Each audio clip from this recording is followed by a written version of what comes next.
Hey, how you doing? Thanks for watching this video. My name's Chris, for those of you who don't know me.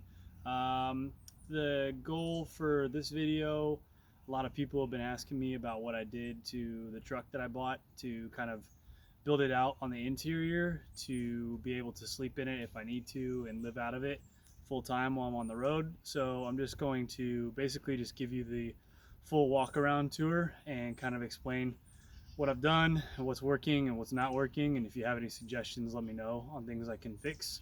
But anyway, we'll get started. Call this the kitchen back here. Um, this is the fridge that I bought. It's the Dometic. It's the biggest one. I figured if I was going to spend money on anything, space to keep food refrigerated was probably a pretty good place to spend it. So this was the big piece that I kind of placed in here and then kind of built around. It's got four little legs at the bottom that kind of prevent it from moving too far. They kind of catch on this bottom piece that I put in first, and then basically, like I said, just kind of built around it. So I'll open it up real quick so you can kind of see what it looks like on the inside. There you go. It's not too full because we're getting ready to leave to go back to Hawaii tomorrow, but it's come in pretty handy, and it's only really, I've never even really filled it up. So I probably went too big, but like I said, if I was gonna spend money, that seemed like a good place to spend it. And then I've got two little nooks back here that hold the water jugs. You can see that one on that side. And I move. This is a fold-out chair that I just kind of hang right here. I use every once in a while. And on this side, I've got my yoga mat and the table that when I cook, it's nice. It only takes a minute or so to unfold.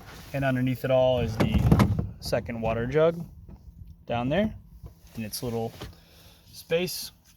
And then, so this is the dry storage, and this is what took me a long time to make. And I'd probably do some things differently if I could, but you know, what's done is done and it works for me.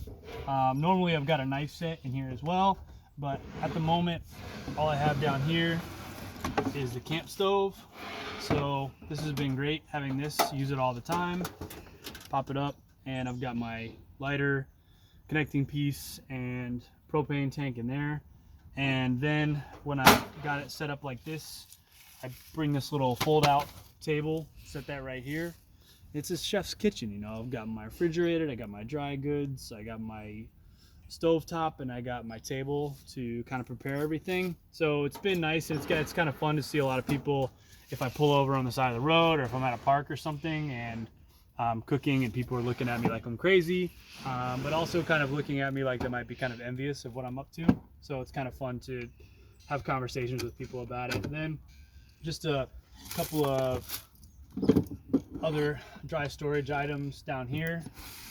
This is where I've got my pan and a collapsible bucket for doing dishes. And then in here, nothing too exciting, just lots of coffee and cereal, rice, peanut butter, the things one would store in the pantry. This is my pantry of sorts, I guess. And then when I'm done, put all this stuff back in, and it just kind of evolves whatever day it is, what's back here, kind of pack it away. There's no one right way, I don't think. And then I try to do magnets on here, so it does close automatically, but the magnets I have aren't strong enough, so if I have to gas it and I'm on an incline, it'll just pop open and rattle around, and it drove me absolutely insane. So just on the fly, just a quick fix, I just put some Velcro here, and that holds it, so it won't rattle around on me. And then right here is the actual ladder I use for the rooftop tent, and I'll do another video about that shortly. And then this actually is basically, if I've only used it one night, but I did sleep in here on the very first night I was on the road. So I'll kind of show you how this works. This isn't long enough for me. I'm almost 6 feet tall, so this doesn't work well enough for me to be able to lay on. So what I did was I made it so it can extend out, which I've seen on a lot of other people who have made build outs like this. So if you want to just look real quick, this is the closet. So I have shoes and clothes and just a lot of other random stuff. So I call this little nook the closet. And then, so if I do need to sleep in here, if it's really cold, or if I'm in a populated area, I can just swing this piece up like that, and it's firm enough that it's not gonna break under the weight of my frame. So that's what I did on that side. And then I'll take you to the garage, the last room in the house. So this is the garage. It's just like what a lot of garages look like, pretty messy.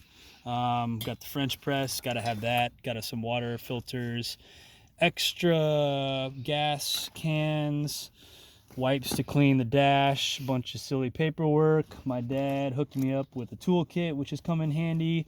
Blender hasn't been used yet, but have high hopes for that. Fan and manual coffee bean grinder, gotta have that. The last thing that I wanted to mention is that this is the Jackery 500, which is a fantastic piece of equipment. I'm actually thinking about getting another one so I can really go for longer durations without plugging into electricity. But I've got a solar panel up here on top of the tent, and this cable comes down and winds along the side of the truck all the way through here, and powers up the Jackery battery, which in turn is then plugged into the Dometic fridge, and that keeps the food cold in there. So it's all kind of self-sustaining. But I have noticed that if I don't get a sunny day like today, it can drain the battery. So I really try to only run the fridge off of the battery when the car's not running. Usually when I'm driving, I'll plug in the fridge to the port in the front of the truck. And so yeah, that's about it. It's been about 2 months or so, 1 or 2 months of actual on and off being on the road, and it served me great. There's not a whole lot I would do differently, I guess. If you have suggestions for me, leave a comment or just hit me up via text or something and let me know. But then the next video, I'll kind of show you guys how the tent works. So thanks for watching, and hope you all are well. Thanks.